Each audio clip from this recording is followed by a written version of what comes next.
Alright, mais les amis, j'espère que vous allez bien, vos parents, vos amis, tout le monde se porte très bien. Aujourd'hui, on va réagir à un mec lambda qui tombe amoureux de Maeva Guénam à la télé. Vous n'êtes pas prêts, les amis.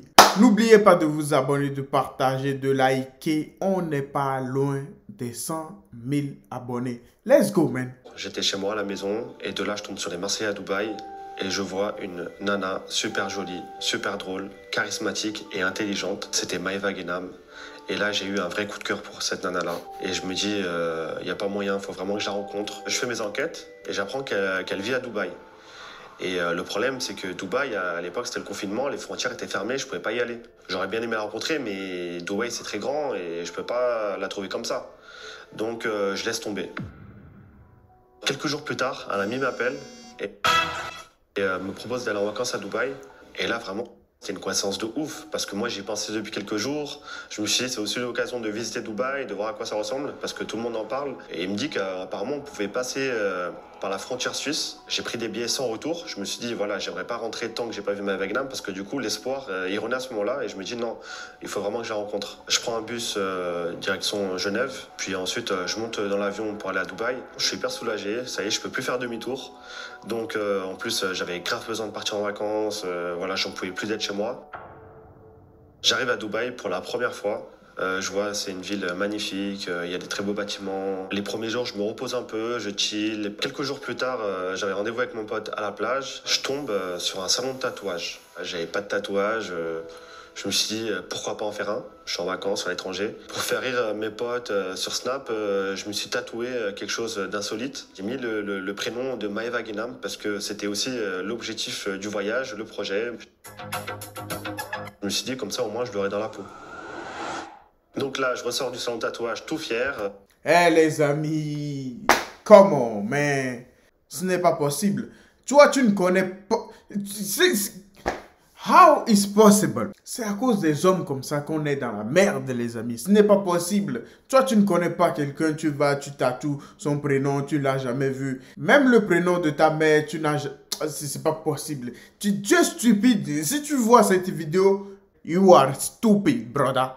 Tu es bête. C'est aussi simple que ça. Voilà, je montre mon tatouage sur Snap à mes amis, je leur envoie. Mes amis sont morts de rire parce qu'ils savent que je suis un petit peu foufou. J'identifie Maeva sur ma story. Je vois que Maeva Guénam, elle reposte. J'aurais jamais pensé avec tout le nombre d'abonnés qu'elle a. Je reçois beaucoup de messages. Il y a des personnes qui sont morts de rire aussi.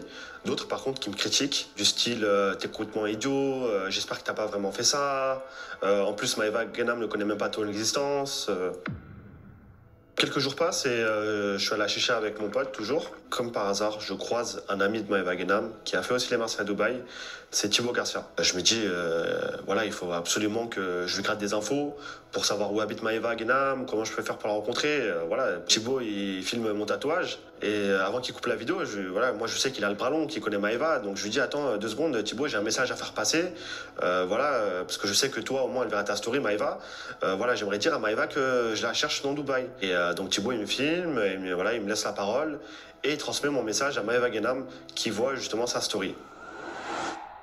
Après la soirée avec Thibaut, je vois qu'il y a un vrai engouement qui se passe autour de moi, autour de ma recherche de Maeva Guénam.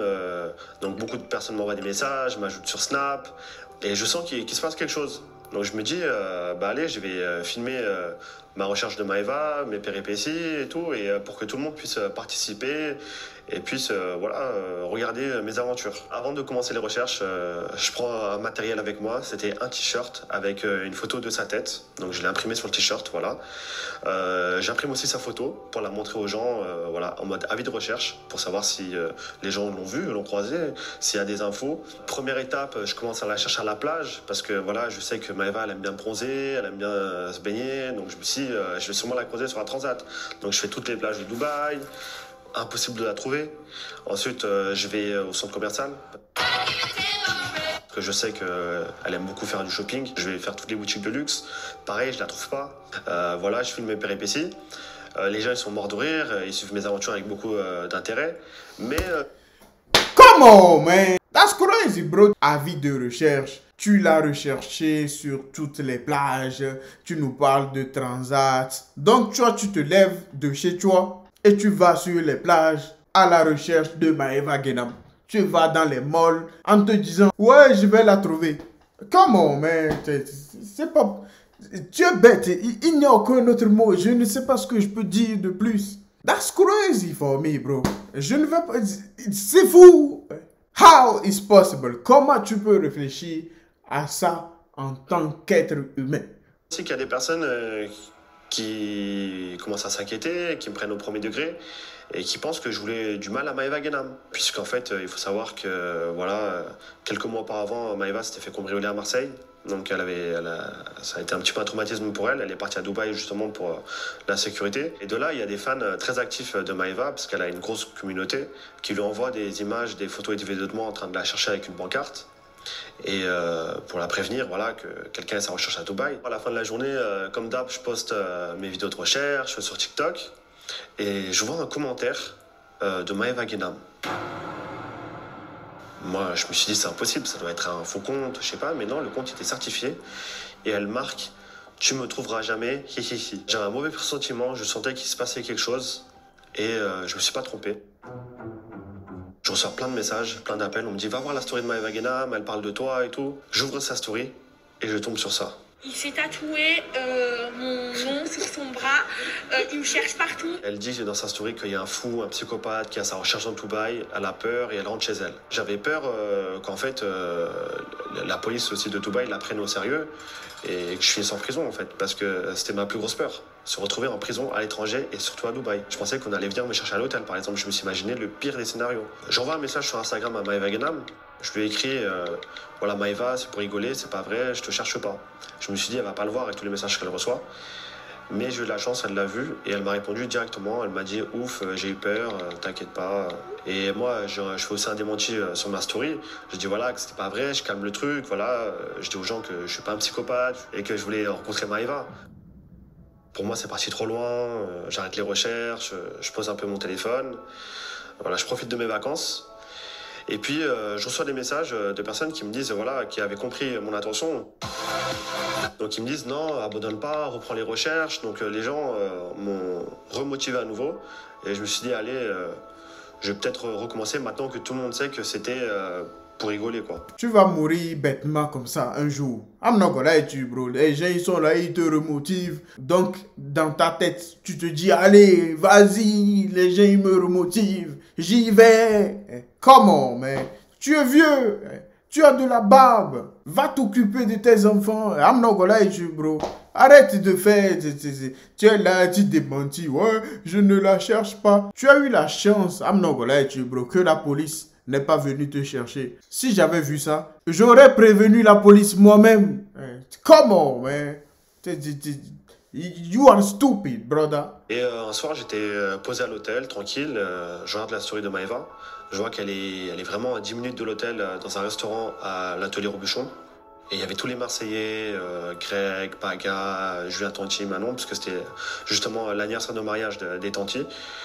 Et je me dis, c'est maintenant ou jamais. Je prends un taxi en direction de l'Atelier Robuchon. J'étais très stressé parce que j'hésitais encore à y aller.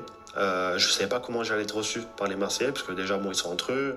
Et puis, je ne savais pas s'ils me prenaient encore pour un fou ou pas. J'entre dans le restaurant, en toute discrétion. Je vois justement Maeva qui était en date avec un autre mec. Il y avait les Marseillais. Personne ne m'a vu, personne ne m'a calculé. Et je m'assois tout seul à une table. Et j'observe en attendant. Il y a Greg qui m'aperçoit, donc Bébao, il me voit, ils me reconnaissent, ils me disent « Ah, mais c'est pas toi qui étais tatoué Maeva Genam ?» Je leur dis « Si, c'est moi. » Donc ils sont morts de rire, ils me disent, ils me filment dans leur story, ils appellent Maeva, ils disent « Ouais, Maeva, viens voir, il y a le psychopathe qui est là. » Je vois Maeva qui arrive.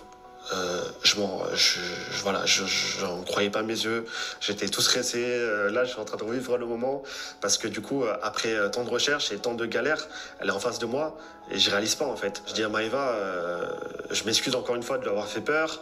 Voilà, elle s'est excusée de m'avoir pris pour un psychopathe, pour les insultes. Je lui montre mon tatouage qui s'était à moitié effacé parce qu'en fait, en vérité, c'était un faux tatouage. Je m'étais pas du tout fait tatouer Maeva Genam. Moi, voilà, comme je l'ai dit, c'était pour rigoler. Je fais une story pour montrer à tout le monde que que voilà, je suis avec Maëva Guénam, je fais du dos, ma voix elle tremblait, j'avais limite les larmes aux yeux. Tout le monde me félicite, tout le monde était content, fier de moi aussi parce que j'avais une mission, je suis allé au bout de ma mission. Donc vraiment, j'étais hyper soulagé et les vacances pouvaient enfin se terminer avec une note positive.